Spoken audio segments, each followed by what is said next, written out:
बिस्मिल्लाहिर्रहमानिर्रहीम, अस्सलाम वालेकुम। आप सभी का इस्तकबाल है। आप देख रहे हैं प्रोग्राम स्पेशल रिपोर्ट। आपका मेजबान मीर हिलाल हाजुरी हाजिर खिदमत। और स्पेशल रिपोर्ट में सबसे पहले बात करते हैं विंटर्स की, क्योंकि दर्जा हरारत धीरे धीरे कम होता जा रहा है। स्कूलों के अंदर आज भी बच्चे स्कूल जा रहे हैं। आपको याद ही होगा कि हाल ही में जम्मू कश्मीर के अंदर, खासतौर पर कश्मीर के अंदर जो नाज़िम तालीम है, उनकी जानब से ये बात कही गई थी कि अभी दर्जा हरारत माइनस नहीं है, इसलिए अभी कोई छुट्टियों का कोई प्रोग्राम नहीं है। लेकिन खबर आ रही है कि इस निस्बत से आज कमिश्नर सेक्रेटरी या प्रिंसिपल सेक्रेटरी बराए एजुकेशन की जानब से एक मीटिंग भी हुई है, जिसमें विंटर वेकेशन के हवाले से मामलात पर गौर खौज किया गया। और इसके बाद माना जा रहा है कि किसी भी वक्त इस हवाले से हतमी फैसले की जो कॉपी है ऑर्डर की, वो जारी हो सकती है। लेकिन अभी तक डिसाइड क्या कुछ हुआ है, ये जानने के लिए फैसल रियाज हमारे नुमाइंदे से जुड़ने की कोशिश करेंगे। आपको बताते चले कि अभी भी विंटर वेकेशन के हवाले से कोई सरकारी ऐलान नहीं आया है। हालांकि पेरेंट्स की जानिब से ये डिमांड रोज बरोज बढ़ रही है, क्योंकि ठंड खासतौर पर जो रूरल एरियाज है वहां पर बहुत ज्यादा है, जिसकी वजह से आज सुबह सुबह ही जब स्कूल बच्चे जाते हैं तो उन्हें वहां कपकपाती सर्दी की वजह से, ठिठुरती हुई सर्दी की वजह से काफी सारी परेशानियों का सामना करना पड़ता है। क्योंकि यही बच्चे जब स्कूल के वॉशरूम में भी जाते हैं तो वहां पर ठंडा पानी होता है, जहां पर भी पानी हो, क्योंकि वहां पर गीजर्स या जो पानी गर्म करने के वसाइल नहीं है जिस तरह घरों के अंदर होते हैं। नतीजा यह है कि बच्चों को इस शदीद सर्दी के अंदर जो दर्जा हरारत अभी है, कभी सिफर के आसपास ये दर्जा हरारत है। और पिछले कुछ एक दिनों में हमने देखा कि कुछ दूर दराज या कुछ गांव देहात के अंदर और यहां तक कि जिला बडगाम के अंदर भी माइनस में दर्जा हरारत चला गया था। और इसी सूरत हाल को महकमा तालीम की जानब से उठाया गया है और इस हवाले से आज एक मीटिंग भी मुनक्कद हुई है। और इस मीटिंग के हवाले से यही कहा जा रहा है कि इन सारे मामलात को गौरखोज उन पर हुआ है, लेकिन अभी तक कोई फैसला नहीं आया है। लेकिन ये खबर आ रही है जराए के हवाले से कि किसी भी वक्त या बाज इतलात ये भी है कि शाम तक इस निस्बत से कोई ऑर्डर जारी हो सकता है, कोई ऐलान हो सकता है। फैसल रियाज हमारे साथ गालिबन जुड़ चुके हैं। जी हाँ, फैसल रियाज हमारे साथ जुड़ चुके हैं। फैसल, क्या कुछ अपडेट है? कहा जा रहा है कि इस हवाले से आज मीटिंग भी हुई थी और ऐन मुमकिन है कि बहुत जल्द अब विंटर वेकेशन के लिए कोई ऐलान हो सकता है सरकार की जानब से।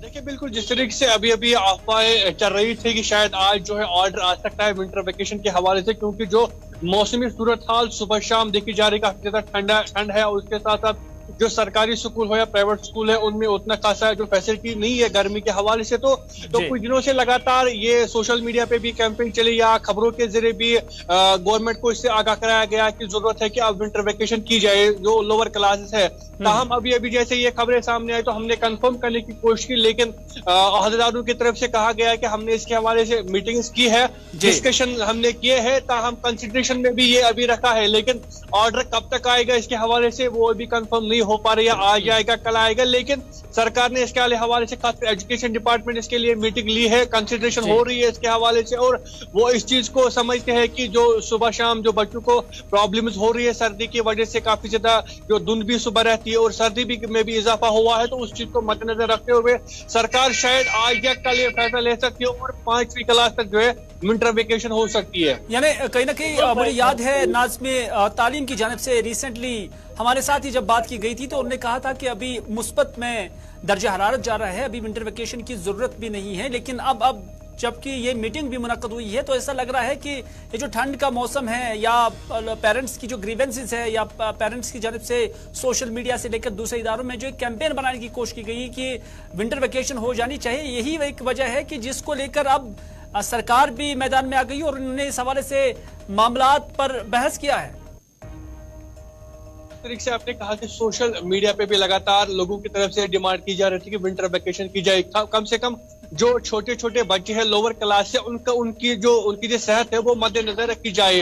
और कहीं ना कहीं उस चीज को देखा गया है। हालांकि अगर पहले ही डायरेक्टर साहब ने ये क्लियर किया था कि फिलहाल मौसम ठीक है और विंटर वेकेशन की कोई जरूरत नहीं है, जब तक मौसम ठीक रह गया, माइनस जब तक नहीं होता है तब तक स्कूल चलेंगे। लेकिन कुछ दिनों से देखा जा रहा है कि जो सुबह के आवर्स होते हैं उनमें काफी ज्यादा धुंध भी रहती है सर्दी भी काफी ज्यादा रहती है, तो जिससे कहीं ना कहीं छोटे बच्चों की सेहत पर जो है असर पड़ सकता है। तो उस चीज को मद्देनजर रखते हुए शायद ये मीटिंग ली गई है, डिस्कशन लिया गया है और अब कुछ दिनों के बाद ऑर्डर आ सकता है।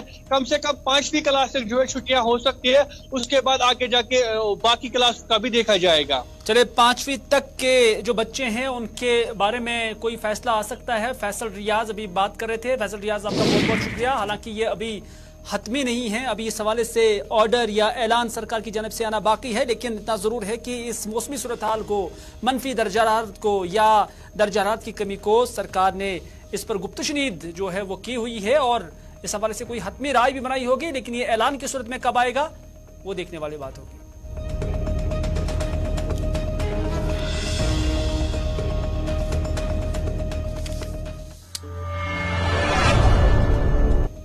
नाज़रीन, सर्दी है, इसमें कोई शक नहीं है और सर्दी आज पहली बार नहीं है। इससे पहले भी जो विंटर्स गुजरे हैं तब भी ये नवंबर, दिसंबर, जनवरी, फरवरी के महीनों में ये सर्दियां होती थी, लेकिन तब बिजली भी होती थी। लेकिन इस बार बिजली की काफी कटौती पाई जा रही है। ये हम नहीं कहते हैं, ये पब्लिक कहते हैं। ये जम्मू कश्मीर की मुख्तलिफ पॉलिटिकल पार्टीज भी कहती हैं कि जितना आज बिजली का बुरा हाल है इतना कभी नहीं था।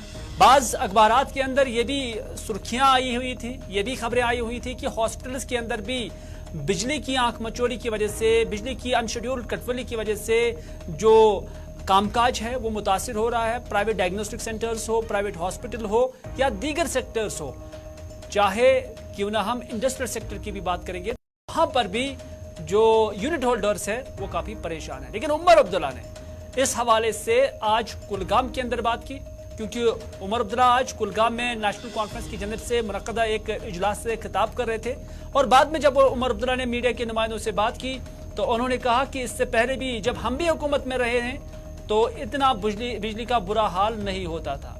और उमर अब्दुल्ला ये भी कहते हैं कि जहां ये सरकार, जहां एलजी इंतजामिया बड़े बुलंदबांग दावे कर रहे हैं तो फिर आज ही बिजली की ये अबतर सूरत हाल क्यों? उमर अब्दुल्ला ने क्या कुछ कहा, आइए देखते हैं।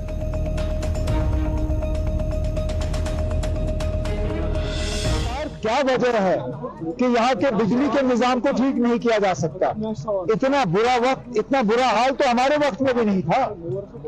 और आज तो ये कहते हैं कि पैसों से ये माला माल है, तो ये और बिजली का इंतजाम क्यों नहीं करते? आखिरकार ये क्या है कि 10-10, 12-12, 14-14 घंटे का कट जो है लोगों को बर्दाश्त करना पड़ रहा है।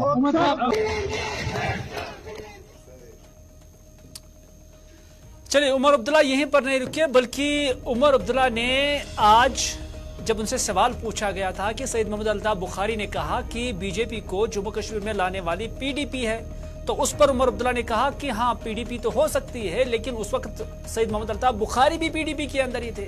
तो जहां एक उंगली आप पीडीपी की तरफ करते हैं तो वहां 3 उंगलियां आपके खिलाफ ही जाते हैं। उन्होंने 370 के हवाले से जो मुमकिन डिसीजन आने वाला है उस हवाले से भी उन्होंने बात की है और उन्होंने, उमर अब्दुल्ला ने यह भी उम्मीद जाहिर की है कि उस फैसले के साथ साथ जम्मू कश्मीर के अंदर इलेक्शनों के हवाले से भी कोई बात होगी। और भी उन्होंने क्या कुछ कहा, उन्हीं की जुबानी सुनते हैं। कि पीडीपी ने बीजेपी को यहां लाया, ये उनका कहना गलत नहीं है, लेकिन ये भी हकीकत है कि उस वक्त बुखारी साहब खुद बीजेपी में थे, तो पहले वो इस बात को समझाएं, उसके बाद फिर हम इसके आगे बात कर सकते हैं। क्योंकि अगर वो पीडीपी के खिलाफ इल्जाम लगा रहे हैं तो जहां एक उंगली उनकी पीडीपी के तरफ है, 3 उंगलियां तो अपने तरफ है, तो पहले उनको अपना समझाना पड़ेगा, उसके बाद वो पीडीपी से जवाब ले सकते हैं। हमें इलेक्शन के नाम पे धोखा मिल रहा है, हमें बेरोजगारी को हल करने के नाम पे धोखा दिया जाता है। जब इलेक्शन के लिए एक पिटीशन सुप्रीम कोर्ट में पैंथर पार्टी की तरफ से लाया गया तो उस वक्त honourable chief justice supreme court के जो है उन्होंने ये कहा था कि क्योंकि ये इशू 370 के साथ जुड़ा हुआ है, हम इसका जवाब उस वक्त देंगे। तो हम ये उम्मीद कर रहे हैं कि जब 370 की जजमेंट सुप्रीम कोर्ट से आ जाए तो उसमें इलेक्शन का भी जिक्र होगा। आर्मी का मेजर जिसको सिविल अदालत में नहीं, आर्मी के कोर्ट मार्शल ने खुद कत्ल के इल्जाम में गुनहगार पाया, एक एनकाउंटर में गुनहगार पाया, जहां रजौरी के 3 लोगों को यहां लाके उनको एक नकली एनकाउंटर में मारा गया। देखिए कितनी आसानी से उसके खिलाफ जो है तमाम जो प्रोसीजर है उसको अलग एक साइड रख के उसको बेल दी जाती है। मैं हुकूमत से, खासकर मरकज की हुकूमत से गुजारिश करना चाहता हूं कि यहाँ के लोगों के साथ इस तरह खिलवाड़ मत करिए। यहाँ के लोगों को ये मत ये दे दीजिए सोच कि हमारा खून जो है इतना सस्ता है कि वो लोग जो हमारे कत्ल में गुनहगार पाए जाते हैं। इधर सेल बीरवा में आज एक नौजवान की लाश बरामद की गई है। इस दौरान मकामी आबादी ने लाश को पुरअसरार हालत में देखने के बाद पुलिस को इत्तला दी। पुलिस ने मज़कूरा नौजवान की शनाख्त समीर अहमद साकिन जनीगाम सेल बीरवा के बतौर की है। दरियासना पुलिस ने वाक़े की निस्बत मामला दर्ज कर तहकीकात शुरू कर दी है। बड़गाम के बीरवा सेल इलाके में सुबह एक दुख भरी खबर निकलकर सामने आई है, जिसमें 22 साला एक नौजवान की लाश उसके घर के ही पीछे पाई गई। जैसे ही खबर पूरे इलाके में फैल गई तो पूरा इलाके में सफ़ी मातम बिछ गया। वहीं पर बीरवा पुलिस की टीम वाक़ई मोरदत में पहुंची और वहां पर जो है डेड बॉडी को अपने तहवील में लिया और इस वक्त सब डिस्ट्रिक्ट हॉस्पिटल में उसका पोस्टमार्टम चल रहा है। वहीं पर FSL की टीम भी मौके पे पहुंच चुकी है। गुलिस्तान न्यूज़ के लिए बड़गाम से। उधर मंजाकोट के काकबड़ा में नासिर खान वरद मुंशी खान साकिन राजधानी थाना मंडी की पुरअसरार मौत वाक़ा हुई है। नासिर खान एक बरस से काकबड़ा में मेडिसिन की दुकान चला रहा था। वहीं पुलिस ने उसकी लाश को जिला अस्पताल मुंतकिल किया, जहां पोस्टमार्टम के बाद लाश को अहले खाना के सुपुर्द किया गया। पुलिस ने मुकदमा दर्ज कर कार्रवाई शुरू कर दी, जबकि अहले खाना इसको हादसाती मौत तस्लीम करने से साफ इनकार कर रहे हैं। मेरा भांजा है लड़का, तो ये आज 1 साल से कम ये ककोड़ा में जो है वो काम कर रहा था। मेडिकल शॉप रखी हुई थी इसकी, तो मेडिकल शॉप में अच्छा काम चल रहा था इसका। तो वहाँ पे ये रहना रेजिडेंस भी इसने वहीं पे रखा हुआ था, क्योंकि ये 23 इयर्स का है, तो अब वहाँ पे ही रहता था। तो उसके बाद ये चीज़ क्या नाम है कि हमें सुबह 4 बजे कॉल आती है वहाँ से मंजाकोट ककोड़ा से। इसके जो ऑनर हैं, मालिक हैं दुकान के, उन्होंने फ़ोन किया हमें कि आपके लड़का ऐसे छत से गिरा है, तो इसकी जो है डेथ हो गई है, तो आप फ़ौरन पहुँचो। जब हम स्पॉट पे पहुँचे हैं, तो स्पॉट पे जब हमने देखा, पुलिस हमसे पहले पहुँची हुई थी, हम भी पहुँचे वहाँ पे, मैं सबसे पहले पहुँचा वहाँ पे। तो मैंने वहाँ पे ये चीज़ देखी है वहाँ पे कि अगर वो गिरा है तो हमें तो ये लग नहीं रहा है गिरा है, क्योंकि अगर गिरा है तो ऑब्वियसली अगर ऊपर से फॉल डाउन होगा तो वो थोड़ा दूर गिरेगा जाके, वो उसी बिल्कुल स्ट्रेट सीधा नहीं जाएगा नीचे।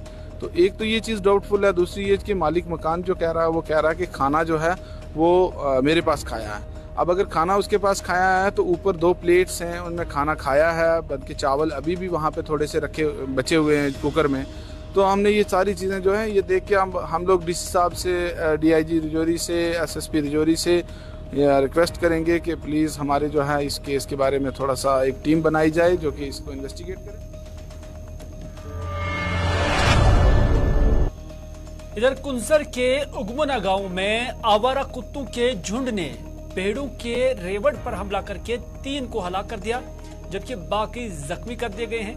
बताया जाता है कि इन जख्मी भेड़ों में मजीद 5 हाइब्रिड मेरिनो भेड़ भी शामिल है, जो फिर हलाक हुए, जो काफी महंगे भी होते हैं। इधर इतला मिलते ही महकमा शीफ हस्बेंड्री की एक टीम अफसरान के हमरा उगमुना पहुंच गई, जिन्होंने जख्मी भेड़ों का इलाज भी किया। मकामी लोगों ने इल्जाम लगाया है कि गुज़श्ता रात नामालूम अफराद कुत्तों को गाड़ियों में लाकर गाँव में छोड़ दे गए। मकामी शहरियों ने बताया कि आवारा कुत्तों की मौजूदगी से लोग घरों से बाहर आने में खौफ महसूस करते हैं। उगमुना के लोगों ने इन आवारा कुत्तों को गाँव से बाहर भगाने के लिए इंतजामिया से अपील की है।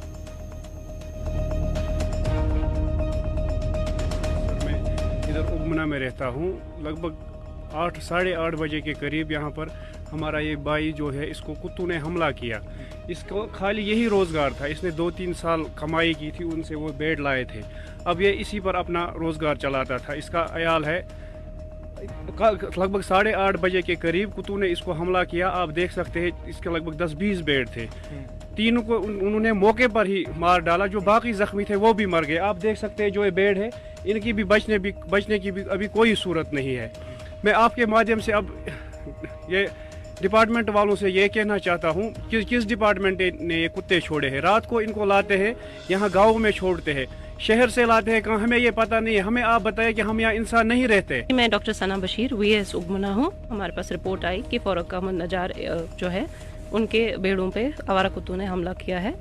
तो जो ही हम मौके पे पहुंचे तो हमने देखा कि जो उनके 8 हाइब्रिड बेड़ थे उसमें से 3 मौके पर ही बेड़ों ने जो कुत्ते हैं उन्होंने हलाक कर दिए हैं, और जो 2 बेड़े उसमें थी वो इंतहाई ज़ख्मी थी, जो उसमें हमें नहीं लगा था कि ये बचेंगी। और आज सुबह हम यहाँ फॉलोअप के लिए आए हैं तो वो बेड़े भी जो हैं उनका भी डेथ हो चुका है।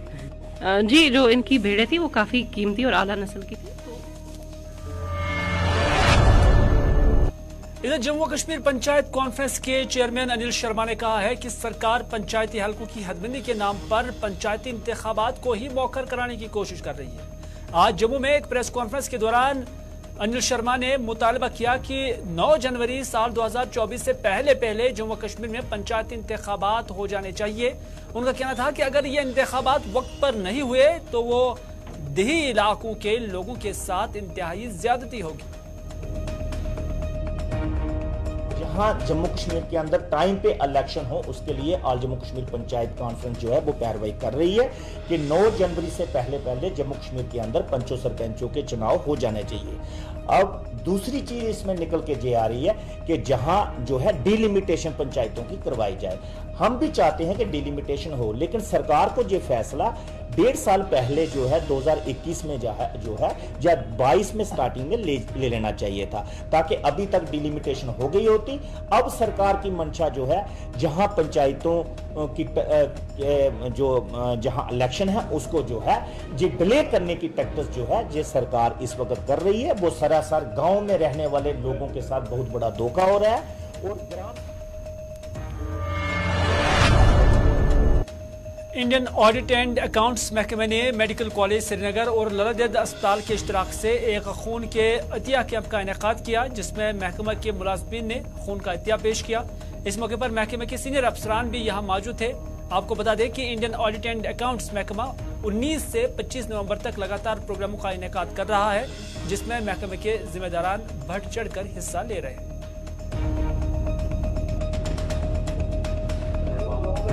जैसा कि आप लोगों को पता है कि हम लोगों का ऑडिट दिवस स्टार्ट हो गया है और ये हमारे फाउंडेशन से रिलेटेड है, हमारे फाउंडर्स डे की तरह होता है।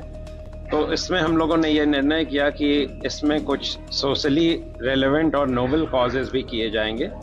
तो जो हमने अपने एक्सपर्ट्स के साथ कोलैबोरेट करके किया है, जिसमें प्रिंसिपल JMC यहाँ हैं, इन्होंने इनॉग्रेट किया, मेडिकल सुपरिटेंडेंट साहब हैं एंड जावेद साहब हैं जो एक्सपर्ट हैं इसके। ये हमारा जो ऑडिट दिवस जो कल से स्टार्ट हो गया, उसी के सिलसिले में ये एक प्रोग्राम हमने with the collaboration principal GM college, government medical college और ललदेद की वसातत से किया था। क्योंकि खून देने से एक चीज़ है, एक लाइफ अगर बच जाती है तो उससे बड़ा सदका कोई नहीं है। इसलिए इस डोनेशन ब्लड डोनेशन में मैंने भी हिस्सा ले लिया और मैंने भी खून। I think there's a lot happening in the world right now, so anything that I can do from my part as an individual to contribute to the society, I will do it, and it's a wonderful cause because alhamdulillah I am healthy and I am grateful for it. But ऐसे काफ़ी सारे लोग होते हैं जिन्हें खून की ज़रूरत होती है, जो एक परफेक्ट शेप में नहीं होते हैं। इधर जम्मू कश्मीर वक्फ बोर्ड की चेयरपर्सन डॉक्टर द्रक्षा इंद्राबी ने international human rights judicial protection centre के रीजनल ऑफिस के आगाज से मुनक़दा तकरीब पर शिरकत की। इस दौरान उन्होंने यहाँ खून के अतिया कैंप का भी इफ्ताह किया और ज़रूरतमंद लोगों में कंबल भी तकसीम किए।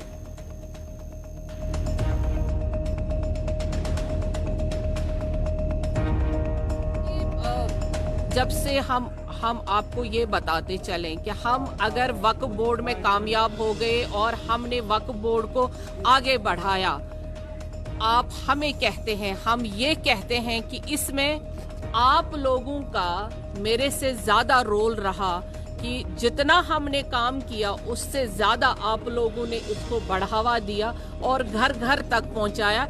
इसके लिए हम इस बहन को भी कहना चाहेंगे, हर एक को कहना चाहेंगे कि आजकल सोशल मीडिया जितना पॉजिटिव है, आप जिस तरह से पॉजिटिव काम करेंगे उसी तरह से हमारा सोशल मीडिया, प्रिंट मीडिया और इलेक्ट्रॉनिक मीडिया पॉजिटिवली काम करता है। ये भी आपको हम बताते चलें, वक्फ बोर्ड ने ये तहिया कर दिया है कि हम यहाँ पे ड्रग डी एडिक्शन सेंटर बनाएंगे ताकि जो हमारे नौजवान नशे की लत में सड़कों पे पड़े मिलते हैं और बहनों के लिए खासकर एक ड्रग डी एडिक्शन सेंटर हम बनाएंगे।